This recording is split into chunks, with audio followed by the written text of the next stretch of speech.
अंजली दमानी यांची आज एसीबी कार्यालयात चौकशी। दमानिया आज धनंजय मुंडेंनी केलेल्या घोटाळ्यांचे पुरावे एसीबीला देणार।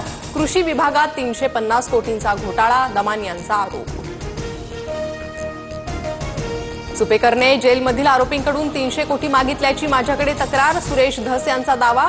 तर हगवणे जर बाहेर आले तर त्यांना लोक शेण मारतील, धस यांचं वक्तव्य। कुठल्या कैद्याकडे अशा पद्धतीने कोणी मागणी करतं का? सुरेश धसांचे आरोप निरर्थक, सुपेकरांचं TV9 मराठीला स्पष्टीकरण। हगवणे जेसीबी प्रकरणात आता इंडसइंड बँक चौकशीच्या फेऱ्यात। जेसीबी कोणी जप्त केला, शशांकनं ताबा कसा घेतला याची चौकशी होणार। शशांक लता हगवणेवर येळवंडेंकडून 11 लाखांची फसवणूक केल्याचा आरोप। वाल्मिक कराडला मोक्कामधून बाहेर काढण्याचे प्रयत्न, अंजली दमानिया यांचे गंभीर आरोप।